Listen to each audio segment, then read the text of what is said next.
Danny, I have exciting news for you. We have a brand new Patreon tier, and this is the first one where it actually offers a different benefit. Oh, well, what's the benefit? So, well, let me go back. So, for $1 a month, you get to join our exclusive Mob Rules Discord and get to talk shit to me, which is the number one benefit of joining that Discord. Right. Which actually is listed out as a benefit on that. I forgot I put that on there. Tier 2, $5 a month is exactly the same. There's no difference. But we now have the Best in Faction tier, which is $10 a month.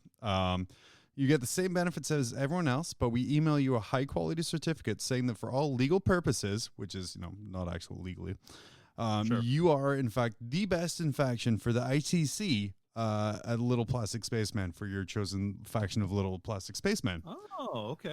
Which is super cool, and I just want to make sure ITC is very legally distinct from the ITC run by Reese, and that does on Frontline Gaming. This is the Internet Tabletop Contributors ITC. Yeah, okay. So very legally distinct, but it will be just a piece of paper that says you are the best in faction. Which in 2020 is about as useful as anything else that says you're good at 40K.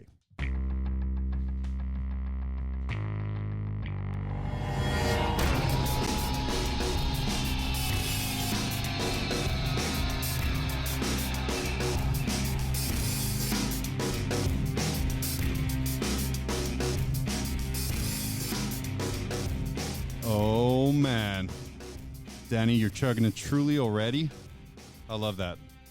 I am out of alcohol in the house right now, so I have this wonderful lime LaCroix because I feel if I'm going to hate my body anyway. Let's do it with LaCroix. LaCroix, please sponsor me. Hey, that's about as much as I want to touch on ITC controversies, by the way. So we're going to Hell yeah. I'm down not talking about that at all. We're going to move on past shit that doesn't matter in a year. Like... It's like giving a shit about who won the dance competition the night the Titanic went down. There's different things that matter at this point. Welcome to Mob Rules. I'm, of course, of John, joined as always by... Danny. And today we have a format change. Oh, that worked out awfully. Let me just... There we go. Yeah, format change. That kind of ruined it there. That's fine. So instead of like our usual segments that we've been doing where it works really well as like little videos to put up on our YouTube channel because of COVID and our kind of want to have the restrictions put in place by the town we're in. We're not meeting in person right now. So that makes it really hard to film. And I think everyone's seen enough Skype screens on a YouTube video. Yeah. So yeah, we're sandwiching our dick jokes in between actual useful information. Starting today in episode 149. Our cream of the... we're getting close to 150. We are. That's next time too.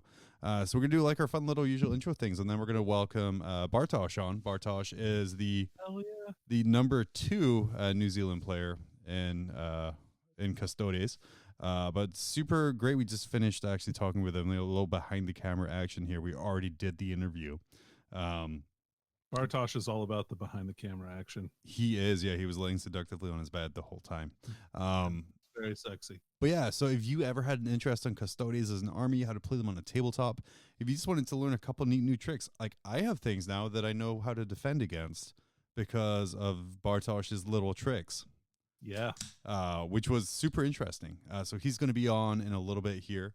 But Danny, in the interim, what have you been up to? Well, John, I think we'll touch on the main thing here in a minute. Sure. That I've been doing hobby-wise. I'm very, very close to getting my Silent King finished. He's looking great. Very close. Yeah, thanks. I also finished up a unit of 6 Ophidian Wraiths, or Destroyers. Oh, yeah. So I got them all painted and based, so they're done. And I put some base colors down on 21 Scarab Swarms. For like I did some bolt gun dry brushing. That's like 6 less than the perfect amount, though. Well, I already have 6 painted, so good. Thank goodness.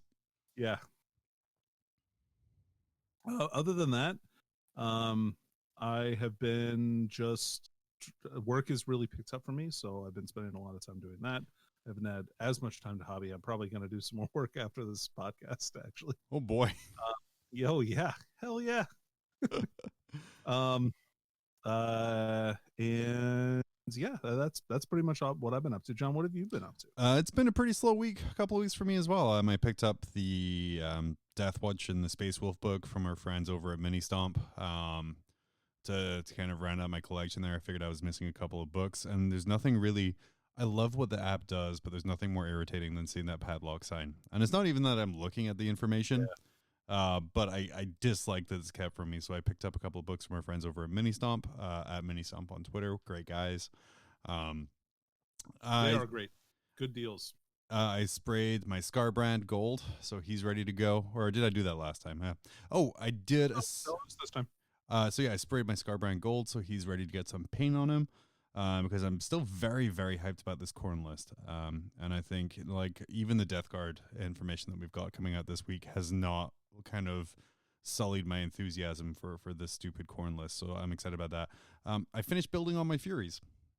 Nice. So I now have, I finished 30 of them. The other 30 I'm in the process of drilling holes between their legs to make them work because they're you have a very purple. Are we not doing phrasing anymore? I think we are. But yeah, so the suggestion of Innes, who's the captain of Team Scotland and a great guy overall, was what he tells me. Using the Raptorix that come in the Fury box as Furies works if you just put them on 32s. Nice. So I've been doing that, but someone else suggested I should have them look like they're dive bombing down, so they have like a similar like silhouette to the Raptors themselves. That could look cool. And it does look super cool, but it does mean I have to take like a power drill and an 1/8 of an inch bit and just drill furiously into these tiny ass models, the very skinny bird like things. They are. Where it looks great, but man, I wish I didn't have to do 30 of them. Luckily, I found out the points in Battlescribe are wrong, and the points in the Warhammer app are right. So my corn list was actually 40 points over. Because the banner is apparently 20 points. Interesting. In Battlescribe, it's 10 points, but in the Warhammer app, it's 20 points. So if you look at it that way, I have 5 less Furies to drill into the genitals of to. That's fly bizarre. Up. I thought so. To be totally honest with you, I thought they were 15 points. So I thought we were splitting the difference here for banners. So apparently, 15 points or 10 points for the musician, or 15 points for the musician and 20 points for the banner. Huh. Okay. So it's 35-point upgrade, which makes it hurt a little bit more because that is a lot. But man, it's so cool the stuff they do. So playing around with the Warhammer app today, which now has the battle, what's the official name of it here? We're really good shills, as you can probably tell. The battle roster. It is Battleforge. Battleforge finally came out in its beta form. We got it in here. If you uninstall it and reinstall it, if you're on iPhone, that's how I got it to show up. I just updated it. It was fun. So I played around a lot with it today. I actually super like it.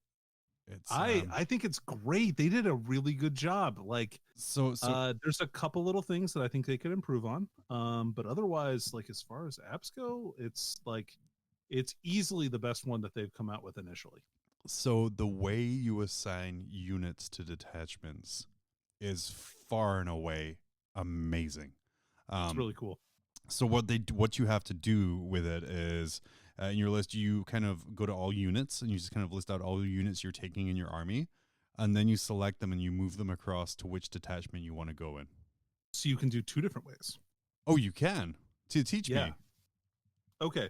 So you can actually go into each of your detachments.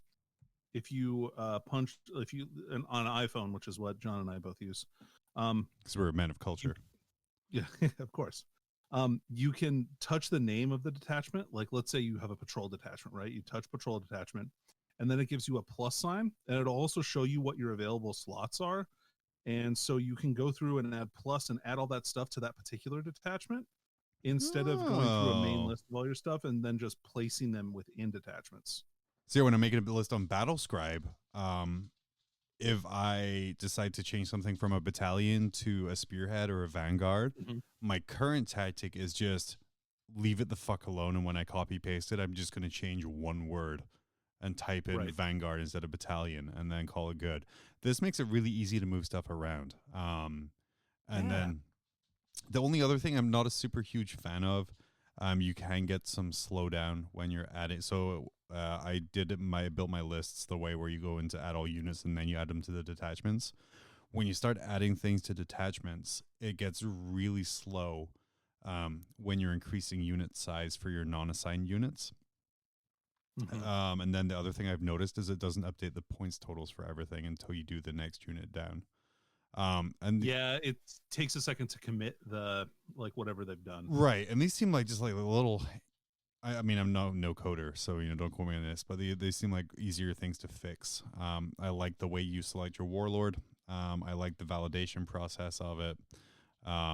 Obviously, I mean, I saw a lot of complaints today saying, "Oh, you can do this, or it lets you do this, and this is illegal." And I want to point people to Battlescribe's data files for the last 6 years. Nothing is perfect. And they're really open to feedback. So I think the really important thing is there's a specific survey that they've sent out to be like, hey, let us know what you're finding out. Let us know errors you're finding and we can get them fixed. Like for me, I noticed something, like I was building an army list that I played fairly recently, and it won't let me select the Caesarcan dynasty for any of my detachments. Like it's just not an option. But it's just like in a mission. Like if they just put that in there, it would be fine. Yeah. So and like for me, I can exalt Scarbrand as an option. Oh, okay, sure. There's no option to give them banners either. Like give my bloodletters banners. So is that something I just choose pregame and not during the army list construction phase? Well, it costs points. Or are you talking about the stratagem? Yeah, the stratagem. The banner of blood, because it's not in my pregame strats. Oh, it's not. Right. Interesting. That's weird. So if we want to make that change so I don't have to decide until I see what you're bringing up against me. Yeah, I'm into it. I'm very into it. But there's a lot of promise. It is a beta. It's very obviously a beta. Yep. But the bones are there. There's a lot of inspiration from Battlescribe for the output of it. And the output is great. It's clean, extraneous. Like it looks really slick. It's not as fancy as the Age of Sigmar one, the Azir, but at the same time, the amount of information a 40k army list has is 20 times what Azir needs to be putting out. So you're going to have like a little less things. Right, but I'm a big fan, and I'm excited to see where it goes. Again, the important thing is issues you find, errors you find. Let them know.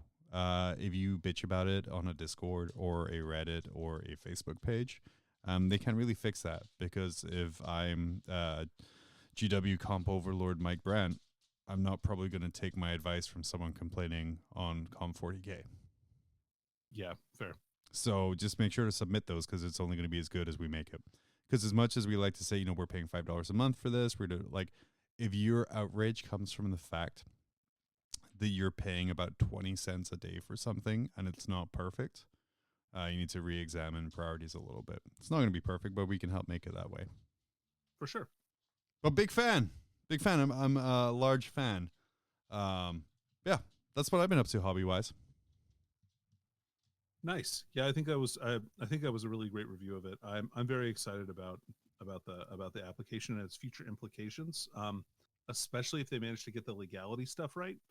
To where this can be a gold standard for proving whether or not a list is legal. Sort of like Azir, right? In that format.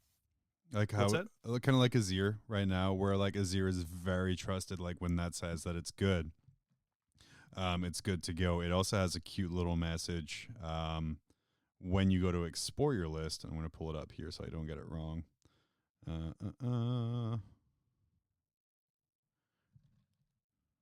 When you validate your list, it says your army is valid, but remember, innocence proves nothing, which is the best. Is the best disclaimer I can imagine adding to anything there. And it's something I'm going to use from here on out when people ask me why I did that. I'm like, innocence proves nothing. You're guilty. Right. Oh, I've Dawn of Fire, Avenging Sun.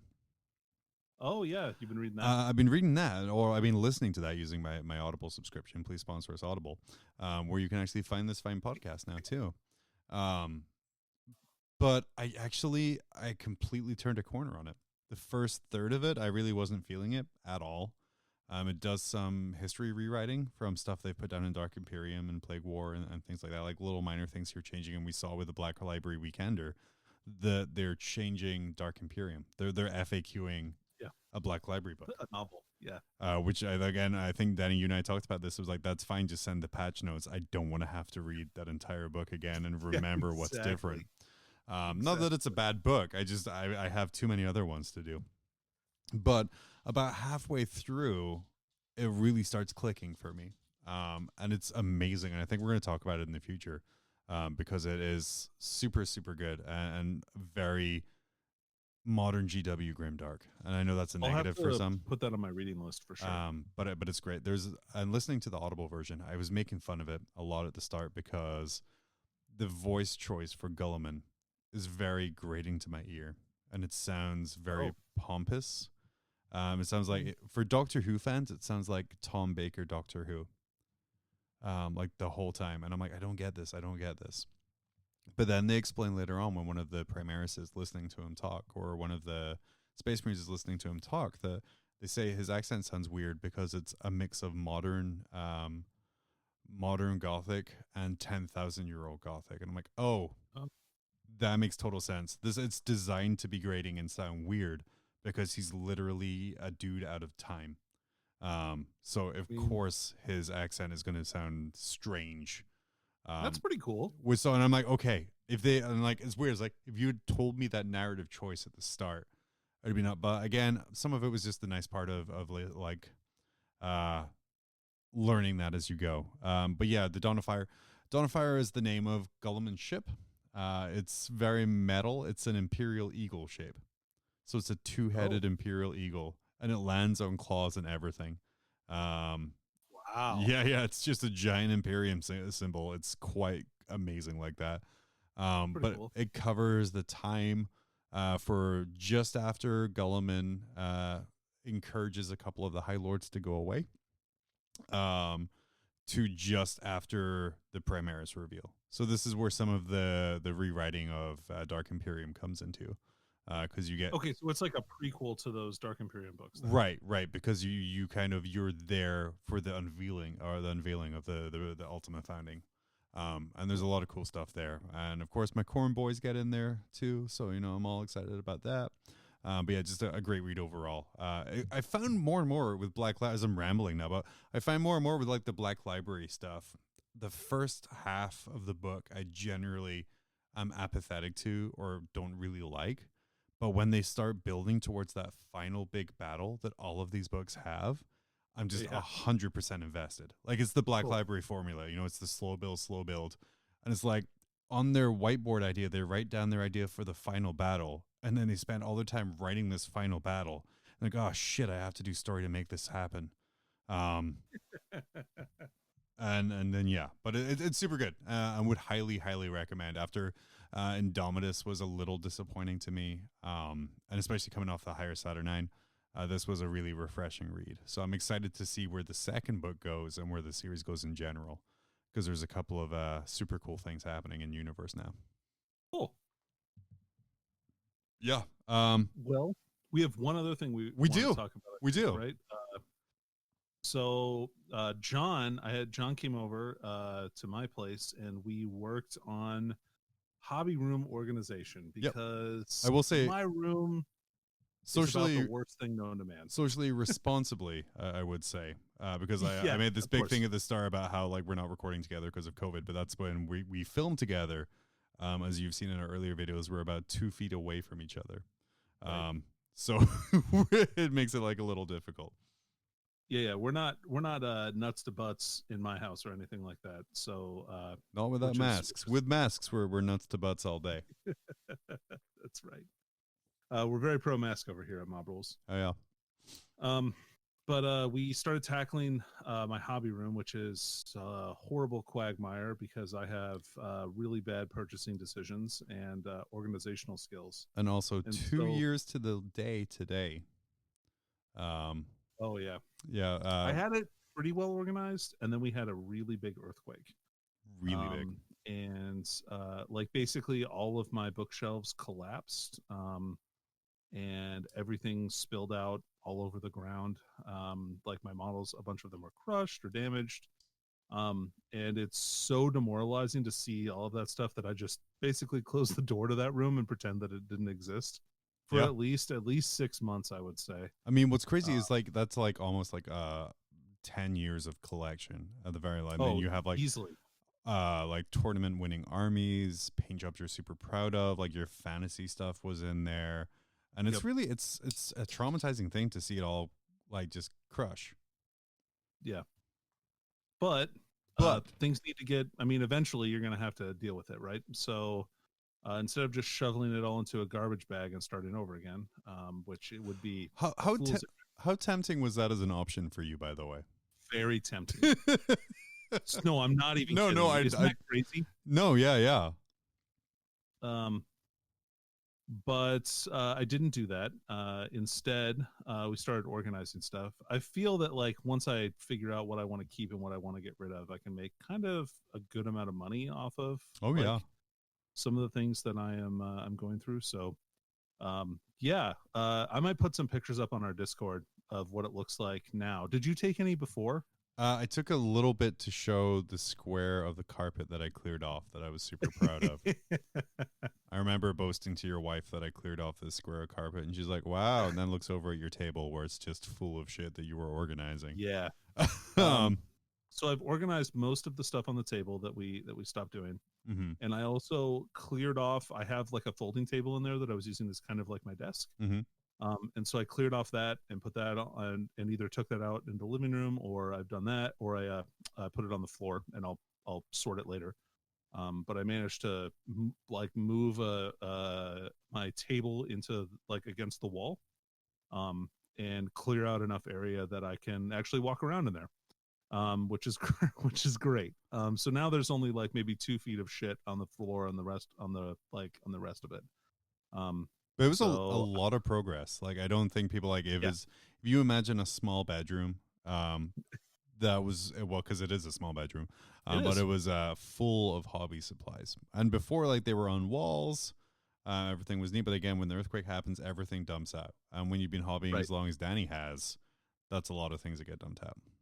Yeah, and my storage method was bad, so most of my stuff was in open boxes, just like stacked on top of shelves. So when that stuff falls, like everything gets mixed together and crushed and everything else. So it's a horrible mess. So yeah, looking a lot better. And I really appreciate John helping me out with that.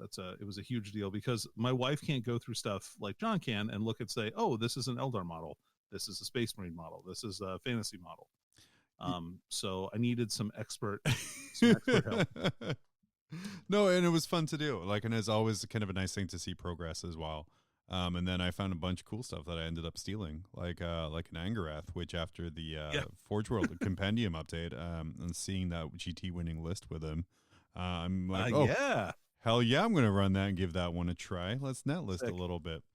But yeah, for like organization wise, like what I did is just something. Well, what we did was something I did with my stuff here, where we just got a bunch of Ziploc bags. Please sponsor a Ziploc. And yeah, you just start splitting by unit. Then by type, just have characters by themselves, and then you just put them in totes.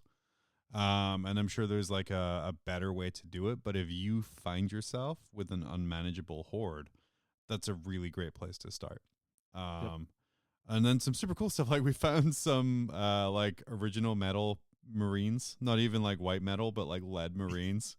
And the thing we noticed, like with scale creep, was it's not so much that they are small as in little, it's they're skinny. Like their armor is very, like their legs are extremely skinny, and it's insane. Like we were holding them up beside even like regular plastic Marines. Yeah. So like for instance, I think the example that John is thinking of too specifically was I had some of the Mark II Legion of the Damned stuff. So like they came out with like a newer metal kit that was had like, I don't know, like 15 models that were all monopose. But man, are their thighs skinny? Like they had skinny power armor on. It did. It was all of that dyeing that they did beforehand. Ghost Marines have very skinny armor. Ghost Marines. Yeah. But it feels good to do. Like I think you left that in like a way happier place. Well, like there was hope. We're giving out hope. Right. And that was kind of what sometimes needs to be done there. My wife was very happy. Oh, good. Well, I don't think she was quite as happy as we like decided to stop and lay on the couch watching TV. But there's only so much you can do. One day. Yeah, you got to take a break, man. You got to. But yeah, we're gonna take a break, and then we're gonna be right back with Bartosh. And one of his friends wanted us to very much point out he is the second highest ranked Custodes player, but number one in hearts. Yep. Do you like cookies but want something more British? Buy biscuits. Not like those you have for gravy. British biscuits. For dunking in your British tea. Stiff upper lip guaranteed. Biscuits, as recommended by Queen Liz of the Britons. So today, we're going to be doing a new segment. Actually, it's going to be a one-off segment. We're going to be interviewing one of our, well, I don't know if I wouldn't say he's our favorite person or one of our favorite people, but we're going to be interviewing Andrew Bartosh from the NZ40 Cabal. Andrew, welcome to the show. Hi. Who are you guys? Can you hear me? What are you doing is like, what are you doing on my my Discord right now? Sorry, I thought I was on the Art of War. I fucked up. It's worse. It's Art of War Down Under. Yeah. Down under. With only like a quarter of the controversy. So we're going to be doing a Custodes 101 chat with Andrew. Andrew is a self-described expert with Custodes. I would describe him like that as well. Self-described expert at many things. Yeah, self-described, Yeah, sure. Yeah, that's good. So let's talk Custodes. Why would someone want to pick up this army? Like, what is the thing that is the most interesting to you about the army? I think the most interesting thing to me about the army is really pissing your friends off. That's a good reason. It's a really good reason to start an army, yeah. Especially if they play Elder, Dark Elder, sure. Harlequins. What's that other one that nobody cares about? Space Marines. No. Okay. Some other Elder thing. But in all seriousness, Custodes to me are very interesting to play because they're a very small elite army, and when you have a lack of attention, it's hard to keep track of lots of different units. So I like only having 5. Sure.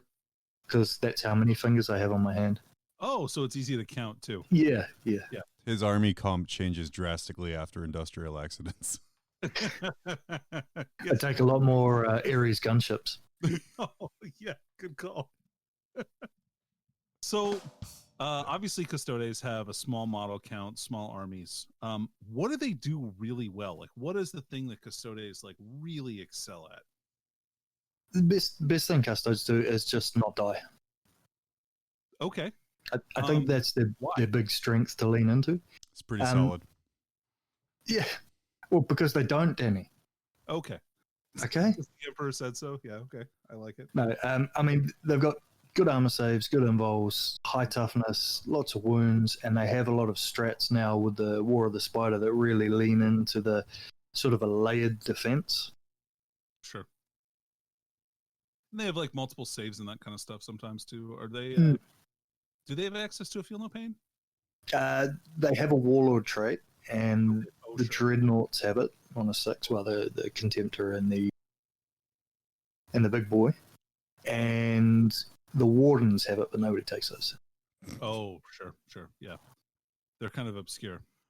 Yeah. What kind of armies do you think that Custodes like play the best into? So, like, what kind of armies do you feel like they really excel against? At the moment, it seems to be all flavors of Marines. Yeah. They just because there's so much AP 1 and 2 against Marines, if you're loading up right, you shouldn't have too much struggles with them. Sure. In anything really that shoots at AP 1 and 2 that relies on that. Mm-hmm. Yeah, and Marines definitely have a lot of that stuff, especially with doctrines making some stuff AP minus some AP -1 stuff go to AP -2, which would normally take Custodes to their invul save. Doesn't really work super well against them. I'd say there's nothing more frustrating than unloading like an entire unit into something and just for it to do literally nothing.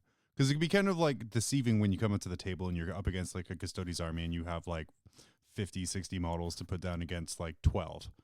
So you have kind of like an idea in your head about how that game's going to go. And Custodes can really quickly prove that you're really stupid. And you should probably realize that why there's a reason there's only 12 models there. Sure. Yeah, it's nothing quite as satisfying as seeing the look on someone's face after their first shooting phase. And they've done nothing. Brilliant. That's why big brain, you just don't do a shooting phase. Yeah. Shots can't fail if you don't fire. Stop bragging about your corn list. Hell yeah, I can't help it. Okay. And so like what kinds of ways do Custodes play on the table? Are they kind of like an eliminate all your enemies kind of an army, or are they kind of like, I'm just gonna sit around and not die on these objectives? Do they have any armies that help them with that? Yeah, I mean, you've got a couple of options. They do those two things really well, but depending on what units you take, obviously, is going to depend on what role you're doing. At the moment, I'm sort of leaning into the more defensive, just sit on objectives and don't move style army. I think the Alaris Terminators can sort of swing into both those things. Sure. But yeah, you could either go full killy or just sit on objectives. But I find some of the new strats are definitely more favoring the just become a brick and don't move. So what secondaries work really well with that? Because a lot of the secondaries that are out now really favor movement and kind of getting to the center of the board and doing things. So what are you picking secondary-wise that you're seeing success with? While we stand, we fight's a good one, if you're going to go purely defensive. So what kind of models does that go on? Trajan. I mean, you have to take Trajan. He's a no-brainer. Anything that can get a 3-up invul is good. So Trajan, the Banner, and Dawn Eagle Shield Captain with a 3-up invul and a 5-up Feel No Pain. Mm-hmm. Would you take it on like one of the dreadnoughts? Because I mean they cost a lot of points too, don't they? They do, and I kind of feel like with the Telemons, you wouldn't take it on the small Achilles Dreadnought or anything like that, but with the Telemons, half the time you're going to have games where they just run through everything and take 2 wounds, and the other half they're going to get smashed in the first 2 turns if you don't play them right. And you want to be using them as well. If you're taking a Telemon that's not a double shooty Telemon, you want to be using it as a battery. Sure. So I wouldn't. Yeah, right. And so like with something like that, you'd want to like put it into deep strike. And so I can see how that might be like a close combat one. I can see how that would kind of be a nice play for that particular secondary while we stand we fight, because it's not even coming on the table until turn 2 or turn 3, and then that just gives your opponent real limited opportunities to interact with them and try and finish. Yeah, I like that. Any other secondaries that they do particularly well? Deploy Scramblers. It's quite good. Because getting the home base one is very simple. Getting the mid one is quite simple. But we have a few different options for picking up the opponent's deployment zone scrambler. I quite like a unit of 3, and it could be Custodian Guard. If you've got the CPs, it just takes 1 CP to put them into deep strike. But I'm leaning into more doing a unit of 3 Venatari. Okay. Just to drop in the back as soon as you can, pick up the scrambler, and then from that point on, you've got 3 dudes that move quick with good guns. They can go and piss your opponent off. The Venatari being, of course, the Forge World guys with the wings, right? Yeah. Pure guns. Do they get free deep strike too? The Venatori? Yes, they do. Nice. I like Yeah. that. Well, hang on. I think they do. Let me check my my codex. Fairly certain they do. 99%, 97% sure. Oh man, it's going down. I'm about 90% sure. Man, if only they used the official Warhammer app. No, I'm 100% sure they do have it. Okay. Just checked. I mean, just pulled that out of the back of my brain. Oh yeah, yeah, for sure. You did it. All right, so that's pretty cool. That sounds like definitely a good way to play. Some solid secondaries, and then also like things that don't necessarily require opponent interaction, which is like really key with a lot of this thing. So it doesn't matter what your opponent takes or what your opponent does. You just have to kind of follow your game plan, and you're good. Yeah, and that's kind of how I'm approaching 9th edition. The least interaction, well, not interaction, but the less my opponent has to do with my scoring, the better. I am 100% on board with that. Which is kind of weird because that's kind of like how 9th has gone, right? Where you're building towards, or I know at least I'm building towards lists that require, like, it doesn't matter what happens, I'm going to score these points. So it's almost like completely, like, your goal is to remove as much interaction as possible, which is weird for a competitive kind of 2.5 hour social experience. Is like your ultimate goal right now is to make sure that whatever you do doesn't matter. It's just two people playing two separate games on the same table. Let's be honest, we only like half the people we play against anyway. I mean, that's generous. That's fair. Yeah. At least 2 games a tournament are okay. Is there any worse feeling in the world than looking at your pairings, either down under pairings or Best Coast pairings, seeing who you're paired against and just being like, fuck, okay, we can do this. And just realizing that you're going to have to spend 3 hours with a person who normally you would not. Yeah, I mean, I get that every couple of weeks when we record a podcast too. So. Hey, Tanny, you said the same thing. Piece of shit. Yeah, it's rough. I feel for you, man. I live that every 2 weeks. So I'm glad you said when you look down at your pairings. I'm glad you said pairings. I thought you were going somewhere else with that. Yeah. I thought it was going to be earrings. He won't shut up about his earrings all the time. It's terrible. They are beautiful. They are, yeah. I sure do. Got them dangles. Right. So we talked about what Custodes are good at. Let's talk a little bit about what they're bad at. And I know that you're just going to say nothing, but let's dispense with the Emperor's propaganda and kind of go over some things that Custodes are actually. Don't worry. We're not on the Art of War. I can tell you the bad things they do. Okay, good. Yeah. I think the worst matchup Custodes have is basically massed mortal wounds. Like an Araman bloody list, or any mass amounts of psychers is painful. Yeah, because it kind of. Sorry, go ahead, John. Yeah, I was gonna say it kind of goes against your gimmick of like really good saves, high toughness, lots of wounds. It doesn't really matter if they're just kind of automatically taking wounds off you. Yeah, I mean, you have to really play your ass off and hope for some decent terrain when you're playing against those sorts of lists. Do you have any other ways to mitigate that kind of, like, do you have any? I mean, the best, I feel like the only thing you can really do is use the terrain, deep strike, and use the very limited psychic defense we have. If you're in a psychic heavy meta, it's possibly a good idea to have maybe a banner with the warlord trait that gives them a deny. Oh, okay, sure. And he gets to reroll that too, right? Yeah. Or +1, I don't remember. One of those things. Yeah. Something. I'm not going for accuracy here, Danny. That's fair. This is mob. This is not the art of war. There's a strat that allows an infantry model to perform a deny. Okay. And there's a new strat from War of the Spider that's a 4-up, just deny the power. Oh, cool. I had that used against me. It hurt a lot. It's nice, eh? Yeah, when you have like this really key power, you would like have, and it wasn't even like an offensive power; it was like a defensive buff I needed to get off. My opponent was just like, "Nope." Oh well, with that, if it can only be used if it targets the Custodes unit. Oh, that son of a bitch! Oh well. Oh. So I think he fucked you on that. Sorry, I also fucked myself on several other moves, but we can blame the entire loss on that one thing that didn't happen.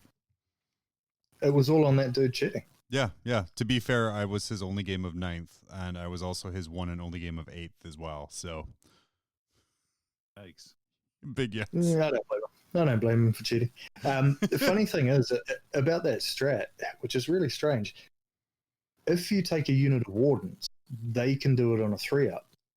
The problem is wardens are so overcosted and don't do anything more than any of the other units in the book. You just won't take them. Unless you're in that psychic heavy Piaria, is I think how you pronounce the meta. The Muta? The Muta. Muta. Yeah. Muta. Yeah, Basically pronounce the Muta down here. Thank you. You've got to... Yeah, I've got to make sure that you could understand what I was trying to say. Heck yeah. I know. Australia's got so many cows. So what kind of... Oh, the subtle burn on that was just chef's Oh, that kiss. wasn't subtle. That wasn't subtle at all. It's basically America declaring war. Yeah. Bartosh, if listeners are unaware, Bartosh is coming from a little island beside Australia called Tasmania. You know, such guys are cool. About it. They couldn't even be emus, so I think we're probably fine. You know what it's like, right? Calling a New Zealander an Australian is like calling a Canadian an American. I would equate it more to me being Scottish and being told I'm from England all the time. So yeah, I get it. So both things are equally bad. I went into my kids' elementary school. This was some years ago, but I think it had been in the U.S. for like 6 years at this point. And there was a map, like a world map on the wall. And I'm like, cool, this school can afford one. And then you look, like you go and you find your home country, because I think that's something you do when you're away.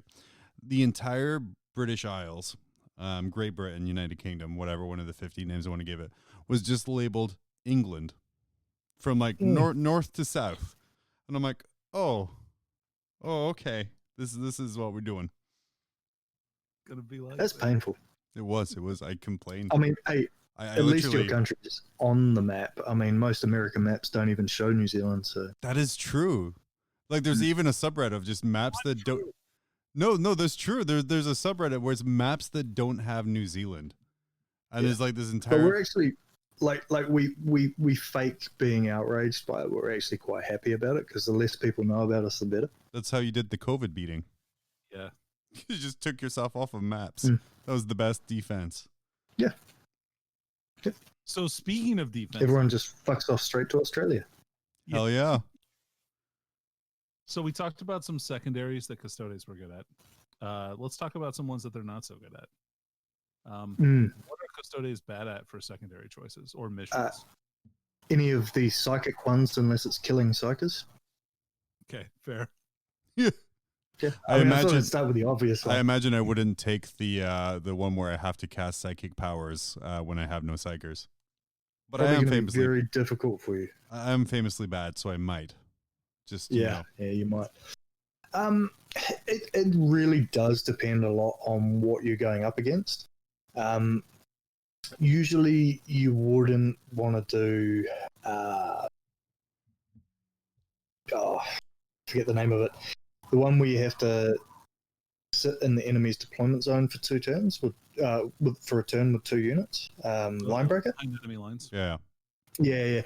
It's because you have to get 2 units back there, and because you're only probably taking 6 or 7 units in a Custodes army, it's quite hard to do. I would imagine. Same thing. Find engage on all fronts is difficult. Engage on all fronts isn't too bad. I've been taking it a lot lately, but it really does depend on your army choice. If you're throwing in a few bikes, or even an assassin, the Custodes is quite good for it. Then engage on all fronts is actually pretty reasonable to get. I imagine that new Blood Angels one where they get points for having more units in your deployment zone than you have in their deployment zone. It's going to be like a pretty rough one to have taken against you as well. Which would be one of the Blood Angels specific ones. Yeah. I mean, if somebody takes that against Custodes, I mean, I think it just...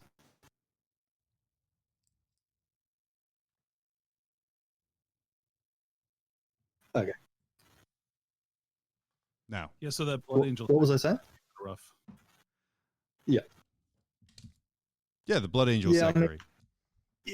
I think if somebody takes that against you, you're kind of forced into just going into his deployment zone anyway. Sure. But it's not ideal. Yeah, and the Blood Angels probably don't want to be too close to the Custodes anyway. I mean, maybe to hit them, but they don't want to get hit back by them because it's going to be probably painful. Yeah, I honestly don't. Like, I've been looking at the Blood Angels Codex. Don't think that's a fight Blood Angels want to pick. Custodes are pretty good in combat. Yeah, they are. Yeah. I mean, it's basically the same army, though, right? I mean, they're both gold. Yeah. They both have red, like... Yeah. It's like... Yeah, it's the same thing. I mean, lots of wings. It's no difference at all. Yeah, thanks. Stupid names. Yeah. Yeah, stupid name.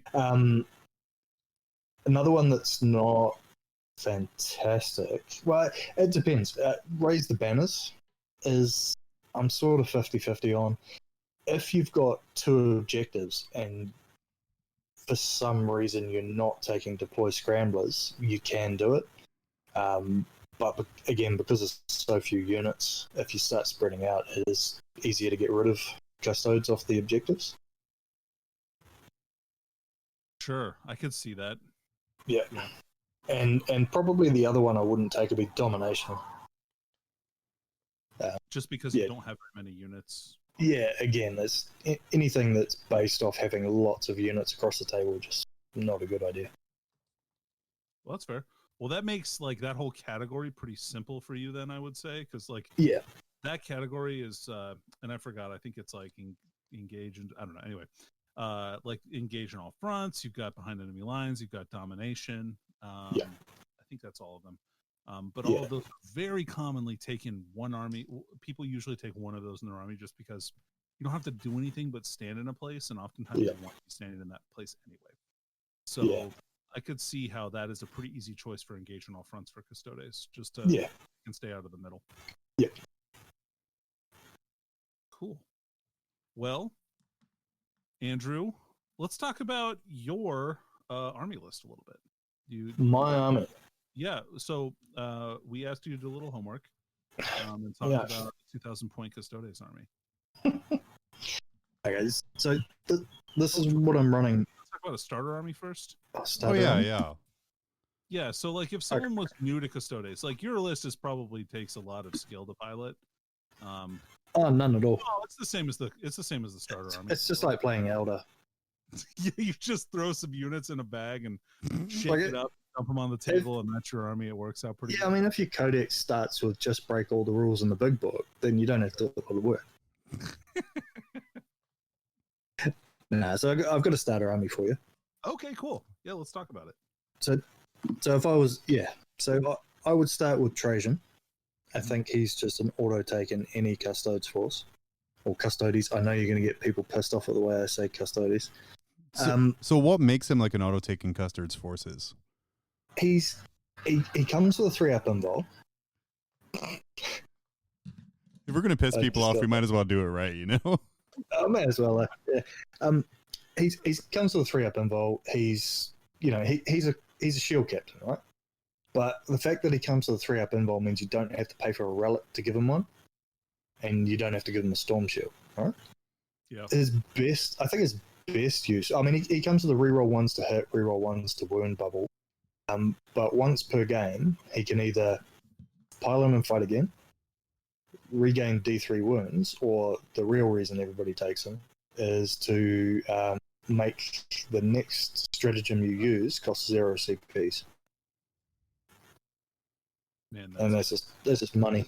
You know, you save that for the dropping things down off the banner within 3 inches, or a stooping dive, or Because Custodes can be like a really CP heavy army with all of the things you can do pre-game and during the game. So having that ability to have like one in reserve for whatever you might need is like super powerful. Oh, definitely. With the first game of 9th, when I got all these fancy new CPs, I was out of CPs by turn 2. It's like, what happens when you give a homeless man $1 million?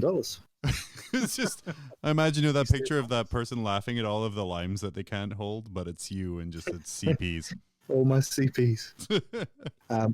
So yeah, he's great. The next unit I would take would be a shield captain on Dawn Eagle. Okay. They're fast, they're tough. They don't hit incredibly hard. People often sort of misjudge how much damage a shield captain on a bike will do to a unit. I mean, they can clean up a small unit, but they're not a huge threat. They're just tough. You give them a 3-up invul and Auric Aquilus 3-up invul and allows you to reroll your charges. Give them superior creation for the Warlord trait, which is a 5-up pure no pain. Chuck him extra couple of wounds from the Captain Commander trait. Mm-hmm. So he's up to 9 wounds. So you got a chonky boy. 2-up, 3-up, 5-up, 9 wounds. And while you're at it, throw on Victor of the Blood Games for a free reroll a turn. Dang. So just a nice, really annoying model that's super hard to remove. That well, not that it's hard to remove, but you have to dedicate a lot of attention to it to get him off. I have seen entire Harlequin armies put their whole army into him, turn 1, and do 2 wounds. What about good armies? Are there any good armies? No, just Custodes. Just Custodes. So yeah, he's solid. That's cool. Is that the guy they call the fridge? Is that the build? Yeah, yeah, cool. Pretty much. Yeah. And then I think just your basic troops like Custodian Guard, you can just pick the role you want for them. At the moment, I do like the Storm Shield variant because they're just so tough. You sit them in cover and they ignore AP 1 and 2, and they've still got a 3-up invul. Man, and they do that without having to spend a strat like the Alaris do. But I mean, they are slightly less killy than the Spear version, but so much tougher. So I'd have. What's their offensive output? Their offense. Custode spears are slightly more offensive. They have a basically a bolter that's AP 1 damage 2, and they have a strength 6 AP 3 D3 damage spear. The sword variant slightly less. It's basically got a bolt pistol that fires twice, and the same profile of the combat weapon, but 1 less strength because it goes off their base strength instead of +1. So strength 5, AP 3, D3 damage. But into a lot of things, the strength isn't really going to make a big difference. If you're going up against something tougher, you can pop a strat that if their toughness is higher than yours, you get +1 to wound. Quite handy. Yeah. And you can shoot the swords in close combat as well, which is good. That's kind of nice, yeah, to clear out some guys. So that could be effective if you're playing against, like, do you have a lot of hordes in your meta? Like a lot of large... We're starting to see a few Necron hordes. Okay. But so I mean, the classic 3 squads of those boys. 3 squads of 3, you know? This small footprint, they'll sit on objectives quite well. Okay. You can't go past a banner, a Vexillus Praetor. Standard go-to for most people is the -1 to hit banner. Gives a bubble of -1 to hit. Mm-hmm. The +1 attack banner is not too bad either, but I'd sit with the -1 to hit on a starter army. Because that goes hand in hand with the next unit, which is a unit of 6 Alaris Custodians with Castellan axes. Nice. So, and these guys are just beasts. So what makes those guys so good? Yeah. Mainly, it's a combination of their own stats and the stratagems specific to Alaris Custodes. So they're 4 wounds. They're tough 5, 2 up, 4 up. They've got a strength 8 axe. It's AP 2, but you can boost it up to AP 3 with a strat for 1 CP if you need to. Most of the time you won't. And they, again, benefit from the +1 to wound strat if it's higher toughness than them. So you're going up against a knight, you're wounding it on 3s. Oh, that's nice. Yeah. And these boys will pump out, that base, they've got 4 attacks each, but there's a couple of different ways you can boost that. Like if one of them dies, or 2, ideally if 2 of them die. So there's a strat for 1 CP for every model in the squad that's died that turn, every other model gains that many attacks. So if you have a couple die and then you have a banner next to them, you can get them up to 7 attacks each. Ooh. It's not bad. It's not bad. That's pretty good. It's pretty good. Yeah. But I think the key threat with these guys is, as I said before about the banner, there's a stratagem for 3 CPs or 0 if you take in Trajan, because let's be honest, that's what we use them for. You can put these boys down within 6 of the banner and within 3 of an enemy unit. Now, does the whole unit have to be within 6 or just one model? No, so the base of each model has to be partially within 6. Okay, cool. So all the boys have to have a little scooch of their base and within 6. But yeah, I mean, quite often I think I worked it out the other day, the threat range of the banner deep strike, if he moves, advances, the boys come down, I think it's roughly a 30-inch threat range. If you get a decent advance. Man, that's nasty. And they are like really like there's no limit to them being close to the enemy too, right? 3 inches. Oh, still, that's like so close. Yeah, I mean, it's a 3-inch charge? That takes away a lot of like roll double ones. The traditional screening and everything you would do to avoid stuff like that too. Yeah, it can do. I mean, there are times where you can be screened out, so you've got to soften them up a bit first sometimes. But if you can bait someone into coming to you, that's quite fun. And these dudes will kill whatever they hit. Man, that sounds nasty. Now, I have seen some people talking about running the spears with the Alaris. Do you rate that at all? Only if you have to save points. I just think that strength 8 is like the difference is strength 6 versus strength 8, and AP 3 on the spears versus AP 2 on the axes. Now you can fix the AP 2 on the axes with a strat to make them AP 3.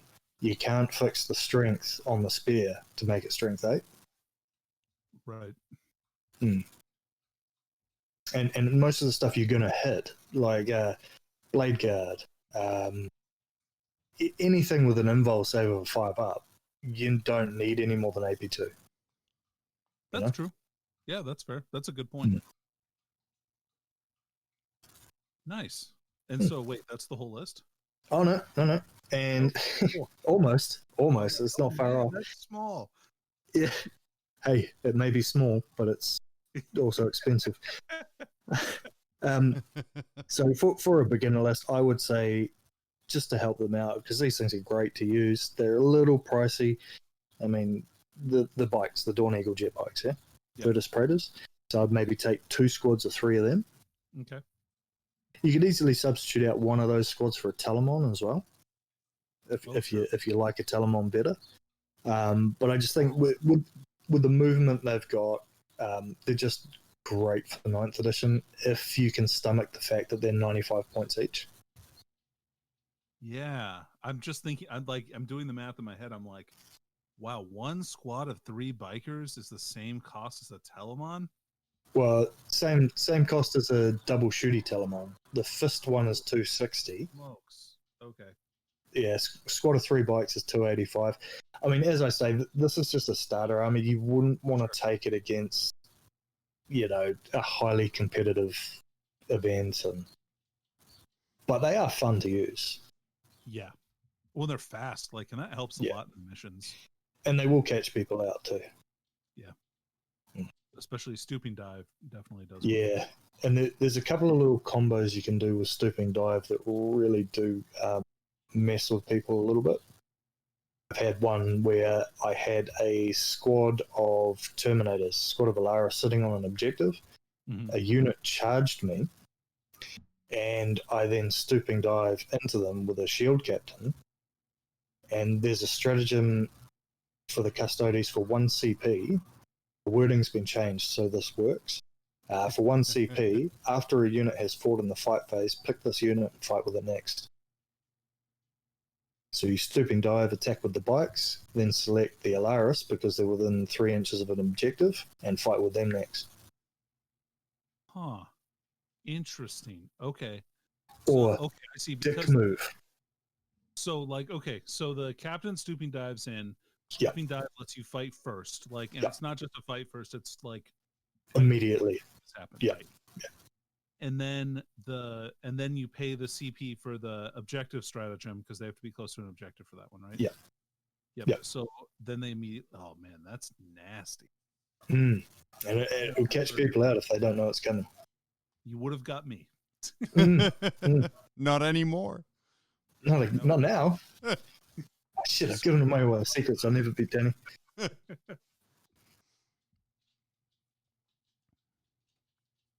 Nice. Okay, well then let's talk about the Bartosh list. Well, the Bartosh list is a mess. It's horrible.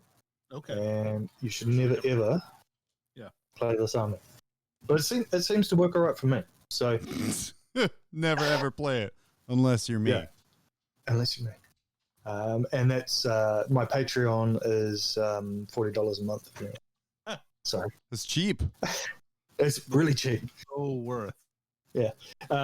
So starting off, I've taken a Custodes assassin for reasons I mentioned before with the secondaries, but also, as I found out on the weekend, really good at killing Harlequins and the Nightbringer.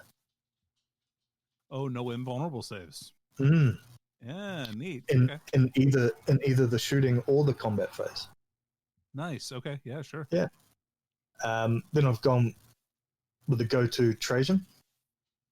That's your boy. Yeah. The fridge on the bike. Then I've got 2 squads of 4 Custodian Guard with Storm Shields and Sentinel Blades. And they're your boys. They're just going to sit on objectives all game long. I have got a squad of 7 Alaris. I have taken a Vexilla with the +1 attack banner. Okay.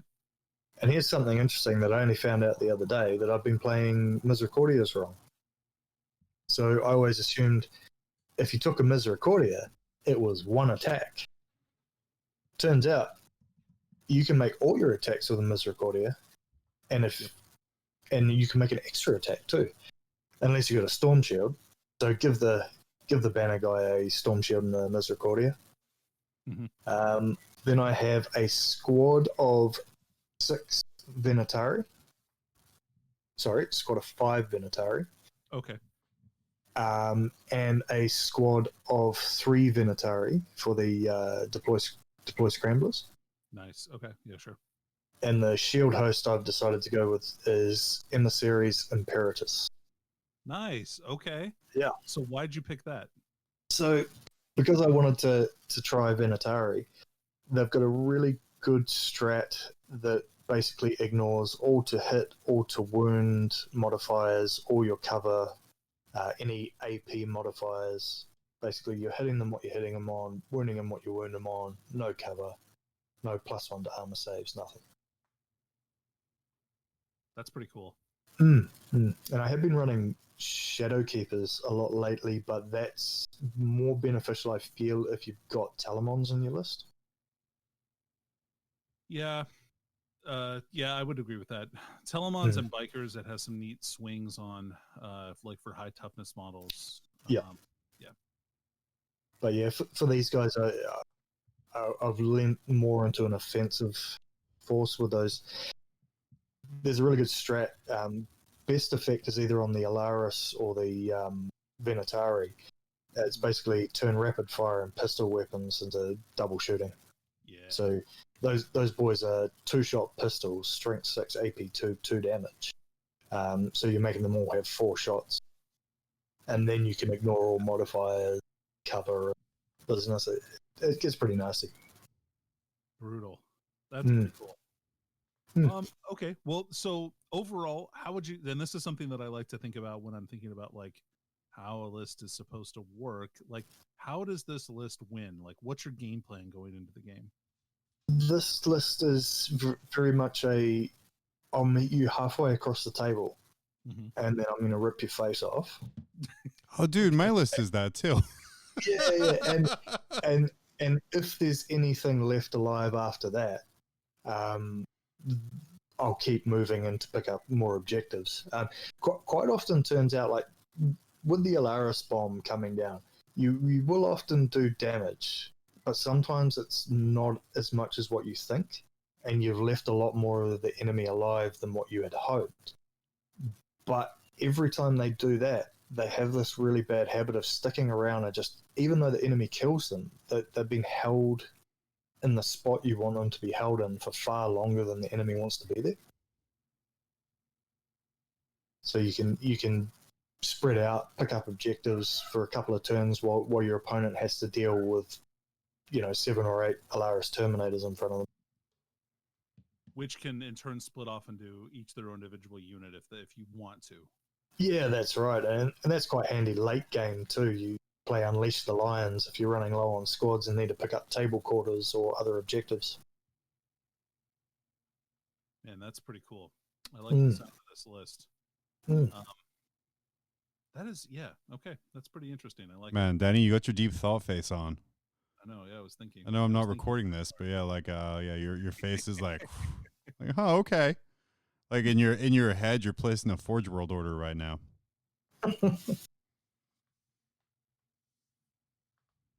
So, like, one thing I like about the way that you describe this is it kind of highlights the strength that Custodes have, right? In that you don't have to clump your units very much. They're pretty independent of each other. Yeah. They, because they're so tough, they don't require, like, there's no real support from other units. There's no buffing characters in a Custodes force. The closest thing you come is either a reroll 1s to hit from a shield captain or the -1 to hit banner. And -1's just not a big deal at the moment, or anymore, I should say. Mm-hmm. There's a lot of things that give out -1, but with the amount of rerolls that we've seen coming through from halfway through 8th edition, rerolls just sort of make -1 not matter anymore. It definitely lessens the effect. Yeah. So I think Custodes are definitely better played as little pockets of hard little nuggets of gold that you have to sort of dig out. I believe it's pronounced aramite. Yeah, something like that. You hobby snob. I like to find little hard nuggets. Take them out. Eat them up. So, did you play this game at the New Zealand Masters? Is that correct? I didn't take this exact list. It was something similar, but I didn't have Venatari. I had a Telemon. Okay, sure. Yeah. I just decided to give that a whirl. Well, how did it go? How did your game go? It was slightly above average. The first day, I had 3 games, lost the Telemon on all 3 games. Oh, wow. The second day, 3 games, didn't lose Telemon at all. So that's why I say you can either deal with a Telemon or you can't. And if you can't, he'll win the game. If you can, it's not a problem. But yeah, it went all right. I made a couple of errors that basically snatched defeat from the jaws of victory. But that's how I do. That's how I roll. Yeah. I was gonna say, like, ended up the one way I've dealt with a Telemon in my time was just surrounding it by shit and just keeping it there. So like with Death Guard, I would just keep charging Blight Haulers into it. And I'm like, cool, punch through it. That's fine. It just, you're stuck there. That's all that matters. Yeah. So it can be worked around. But no, I mean, in one game, I made the mistake of forgetting character targeting rule and sticking a Calexis Assassin right out the front against a Tyranid army that auto hits with big things with flamers. Oh. Yeah. Like Hybriduals or Yeah, something like that. Something big and ugly and Tyranny. And honestly, it's a game that really nobody should lose against Nids. But It's a personal slight. I mean, what are you doing if you're losing to Nids? But I did, so I managed to claw back a draw from it, unfortunately. But yeah, and I ended up playing the guy that won in the last round, and it was Necrons. Yeah. And I found out that once you kill the Nightbringer, there's nothing in a Necron army that troubles Custodes at all. Sounds like the Nightbringer doesn't really trouble Custodes at all. Well, no, because not if you have a Custodes assassin that...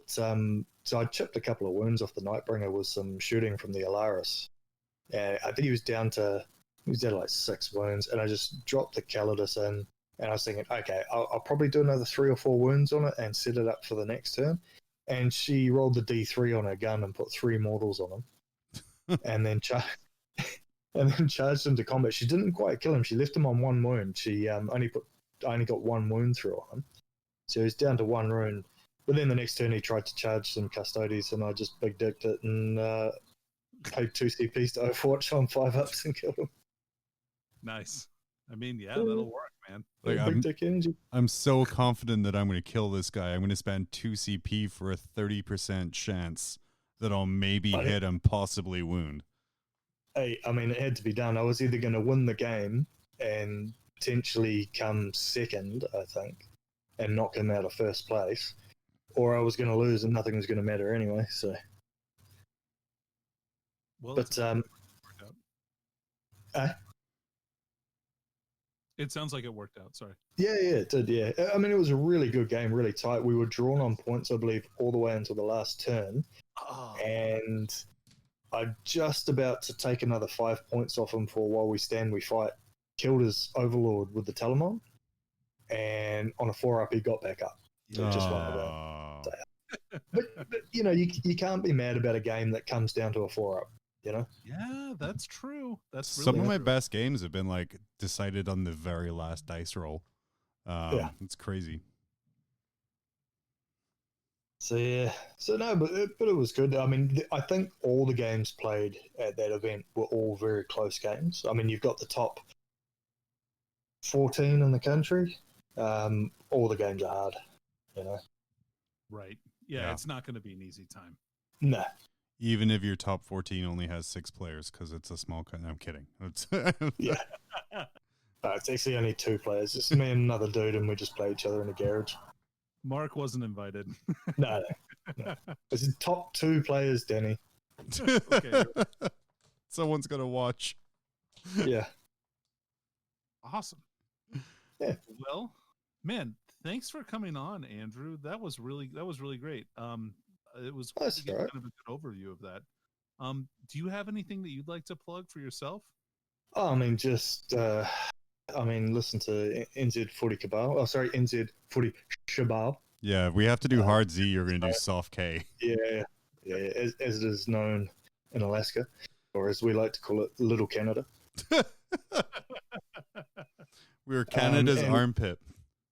Yeah, but like, just everyone should just listen to all the Rogue Trader Network podcasts. I mean, holy shit, you're doing a better job of plugging the network than we ever do. When we remind ourselves daily to do it. Yeah, but like, we give really shitty coaching advice, but it's way cheaper than Art of War.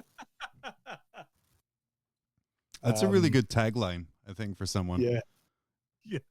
And like, since you guys have started sending me that raise energy, like, I haven't had to sleep at all, so I can just podcast all the time. Have you not had to or been unable to?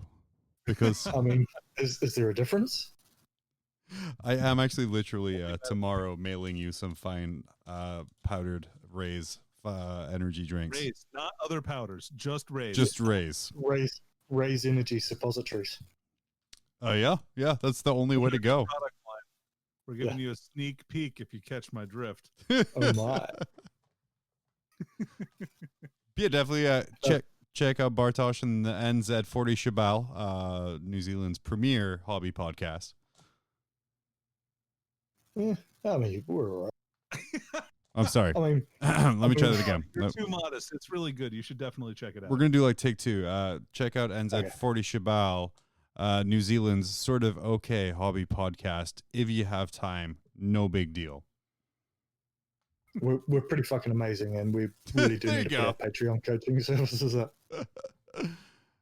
Well, thank you guys for having me on your amazing hybrid podcast.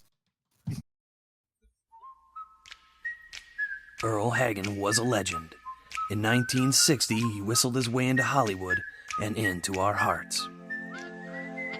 Decades later, he made a comeback, lending those lustrous lips in the 1980s to such bands as the Scorpions, Guns N' Roses, and Pat Benatar. A half-century after his humble beginnings, he's at it again. This time without cumbersome musical accompaniment, he'll have you wetting your whistle and whistling along. His new album, Earl Whistles Disney, is sure to be a hit with all generations.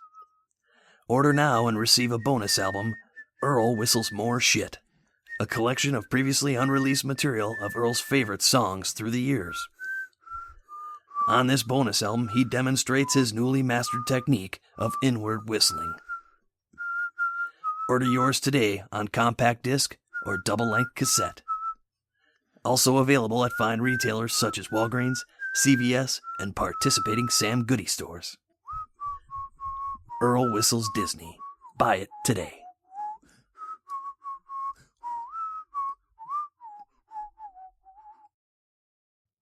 Well, that was kind of less of a Custodes 101 as a, like, here's how you play my army. Here's also how you counteract my army. So you're welcome, New Zealand. Like I said, we were looking at kind of getting more of these, getting some of our friends on, and some of these really great players who are really great in their faction to tell you why they're great. The armies, that is, not the people, and then kind of put it down. We're going to talk a little bit next about the Blood Angels Codex. We usually do a video review of this. COVID and Thanksgiving prevented us from kind of doing this. We're not going to do our usual hour-long, page-by-page, unit-by-unit breakdown. But Danny's prepared some original quality hot takes of the Blood Angels supplement, which is the penultimate Space Marine book. We're just waiting on. We got one more. Penultimate means one before final. Oh, I thought that. Oh, you're right. You're right. I'm sorry. Heck yeah, like English major. I can't type a sentence sometimes, but I literally know word usage, but not figuratively.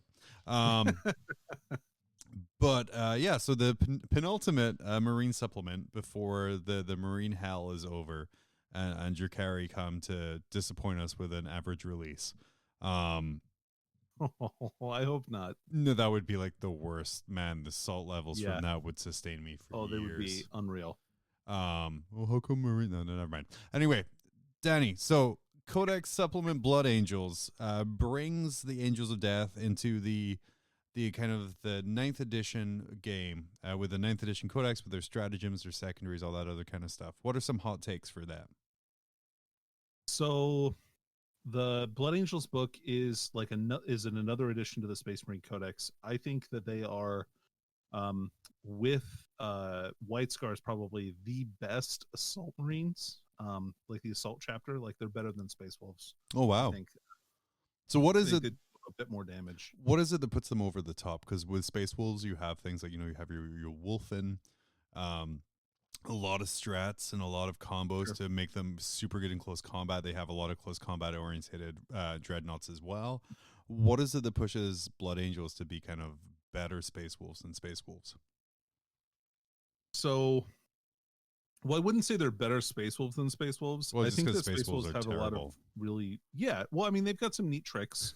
And they're kind of like, they have like some offensively defensive good traits. Like Space Wolves get the heroic intervention, things like that, which are great. But Blood Angels with a +1 to wound means that their average guys can really deal with a lot more targets than other Marine chapters normally would. And they're if they have units that do multiple damage already, they don't need the +1 damage that White Scars get. Instead, they just get +1 attack, which means they can depending on how many attacks a model has, and the quality of their attacks means that they can potentially do quite a bit more damage than White Scars can. they have a lot of really great specialist units, and I think that that's probably where the army shines quite a bit. Like Sanguinary Guard are amazing, especially that is the best unit in that codex, like bar none. And that's kind of the theme of the army, right? Like you think of Blood Angels, like that is them and Death Company are probably like the units that you think of representing the faction the most. They're probably, and both of them are good. They're probably why you chose to play Blood Angels, is Yeah. the kind of those iconic units, and they're so vastly different as well. I have like the golden nippled Sanguinary Guard, angel wings coming down, and then like just the black as night Death Company. Both of them have really cool narrative pieces that kind of add to the army there. But tabletop-atively, right? Yeah. Sanguinary Guard have a ton, are very inexpensive for what they do. With the Carmine Swords getting +1 strength, they're like the obvious choice. Them and Power Fists, I feel like. They're all flat 2 damage instead of being D3 anymore. They have a 2+ armor save, which is great. So these are units that just really excel at chopping up any target. With 4 attacks each on the charge, or 5 attacks in Assault Doctrine at -3 or -4 AP. Blood Angels also have some really great tools for giving Assault Doctrine early. They have a Sanguinary Priest that can just choose a unit and they count as being an Assault Doctrine. Plus you have the stratagem from the basic Space Marines book, so you can make a squad be an Assault Doctrine. And they just have so many attacks, and they have such good quality attacks as well. They can really dice up models. I was watching a tabletop simulator game earlier this week where Blood Angels with a heavy Sanguinary Guard were playing against orcs, and there were 90 orc boys on like turn 4, and then the Blood Angels went twice and there were none, and like it was insane to see that much damage get output. Yeah, that's real scarily good. It's frightening. Yeah. Sanguinary Guard also have a 1 CP 6-inch heroic intervention stratagem, which is really disgusting. You can use the Death Company pregame move more than once. So if you have multiple Death Company units, you can push them up the table, like all of them, after you know who's going first and who's going second, which is a really big deal. And those guys have a ton of attacks.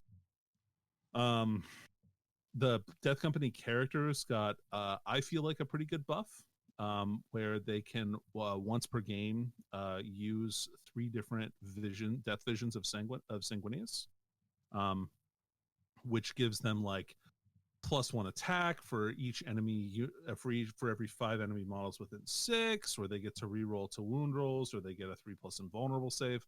So there's a bunch of different things that you can do to really like boost the amount of damage that these characters can do. So they have just a lot of it's a bag of hammers. That's what the army is.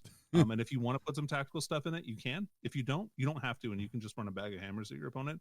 It's probably not going to score as well or win as many games, but man, do they hit like a freight train, and you have to be aware of every single unit in that army. There probably won't be much left on the table to score for your opponent in that situation. And like Dante, for instance, got such a huge upgrade in this codex. He's amazing. Like he gives you +1 command point. He's got like 7 or 8 attacks. He gets a free heroic deed, so he can do a bunch of cool stuff with that, like a free stratagem, kind of like Trajan, like we talked about a little bit earlier in the Custodes podcast. The auto take homeboy. Yep. Yeah. And then I like flesh tearers a lot, and so I would like to make a list that has a lot of just dudes with chainswords, and I think flesh tearers really kind of exemplify that. Because man, Chapter Master Seth is really good and hits really hard. So I would like to try that out list a little bit. Maybe once I've gotten rid of some of my other Marine armies, though. I was going to say we did find some flesh tearers. We did. Yeah, I do have some. But yeah. And they're secondaries. Yeah, I was going to say this book continues the tradition of army-specific secondaries. Blood Angels have some of the best I think we've seen so far.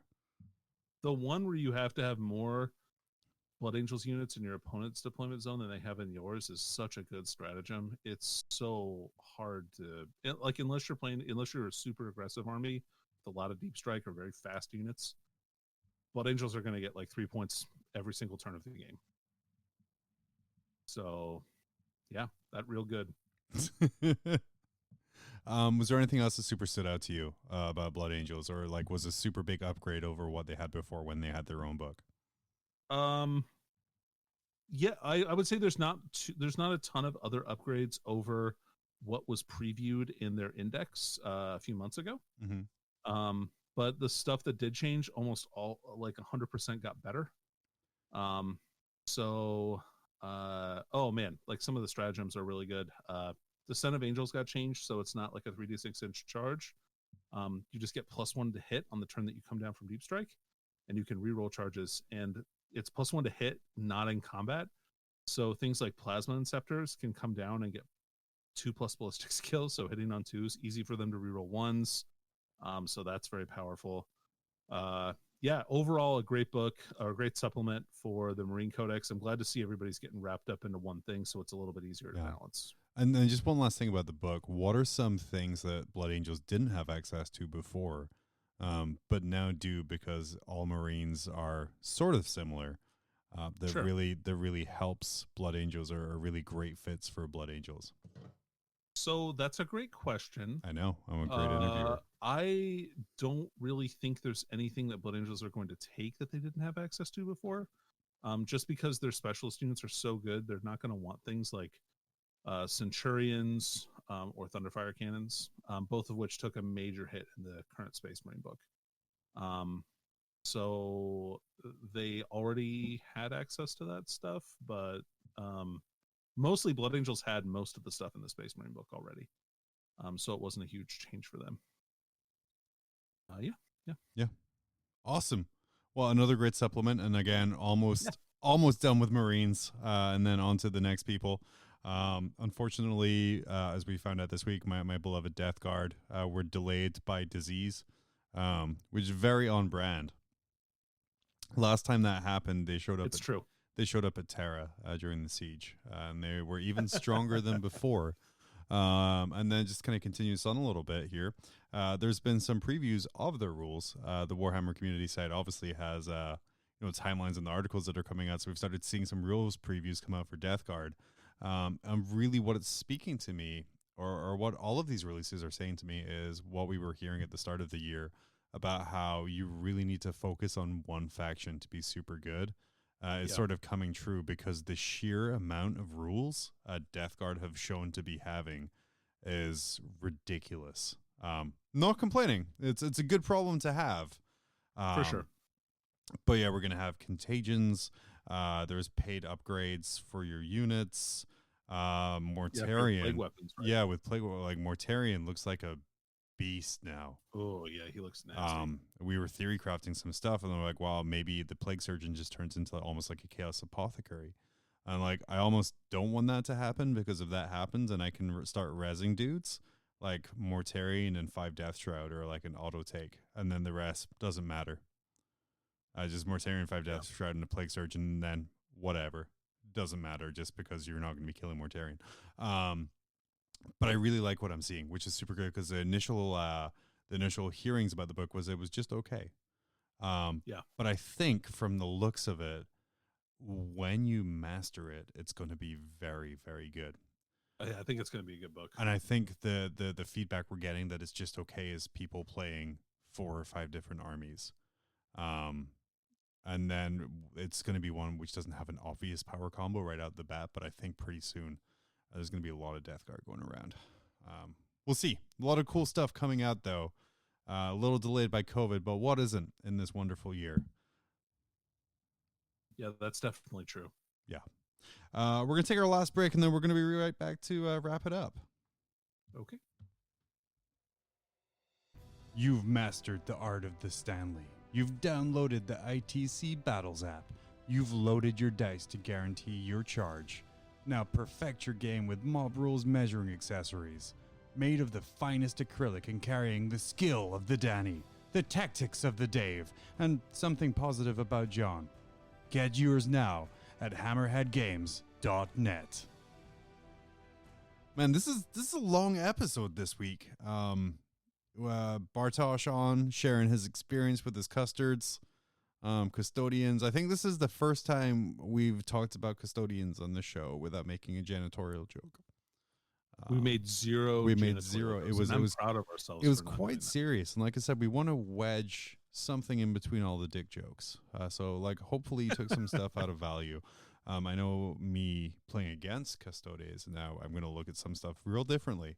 Like that banner dude's gonna go the fuck down as quickly as I can because I do not want people jumping like within 3 inches of all of my stuff. I'm really gonna. I have a list that I want to play that I think might kind of have to come out. We'll see what happens though. And then some of the stuff he said about getting extra attack rounds and all that stuff, I was like, oh, that's dirty. That's real dirty. That's real New Zealand 40K. Those guys are famous for shitty plays and jerk moves. Hell yeah, they are. Those dirty Australians. Check out Bartosh on NZ40 Shabal podcast, available where all good and bad podcasts are available. And that's actually NZ40 Cabal. We just make fun of the way they pronounce Z. A great competitive podcast out of New Zealand. Also check out all the other shows on the Rogue Trader Network. We have the High Lords of Terra coming at you with some really cool in-depth analysis about what's going on. And then also Dangly Boys. Danny's on there sometimes. They're pretty good. Once or twice. Yeah. Once or twice. Seth and the boys down in the South playing 40K and kind of making some really great video content on their YouTube Drink channel. And shine.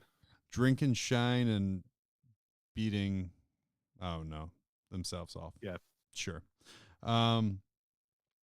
Next episode, as we try and continue this, for Mob Rules 150, which is insane to me. We're going to keep this up. We're going to have like a semi-serious segment in the middle. We're going to bring on Innes, who's the captain of Team Scotland and frequent contributor to podcasts. He used to be also on the Caledonian Death Watch podcast.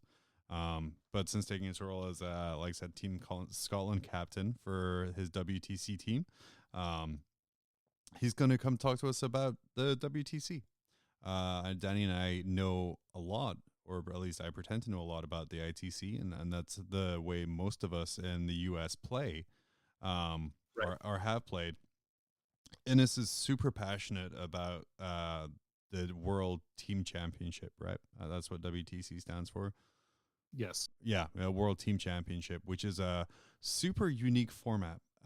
It's sort of like you have a team of like 3 or 4 players. There's coaches who decide who plays who, and there's just a whole different level of tactics to the game. And as he often jokes, their meta is about 6 months ahead of ours. So maybe he'll give you some hints about, what you should be playing to win tournaments today in the US. Yeah. Yeah, I'm pretty excited about it. I think the team format sounds like it's probably the most interesting way to play the game. But I don't know. I haven't done it yet. So I'm very excited to hopefully get to try that out at some point. Yeah. And who better to lead us into that dark world and even tell you guys how you can get involved in WTC than Innes. Oh, Captain, my Captain. Danny, anything else? Anything else you want to add in here? No, I think you nailed it, man. You got everything. Man, I mean, I'm pretty good at the wrap up there. Not at the start or the middle, champion. but I can wrap that shit up good. So yeah, we'll be back in 2 weeks. But until then, for Mob Rules, I've been John. Good Danny. And we'll see you next time.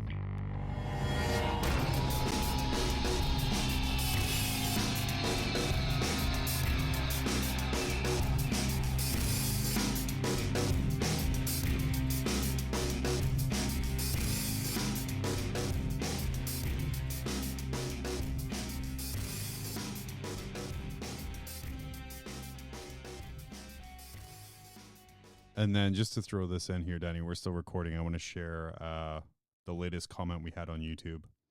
Okay. So I feel it's super important.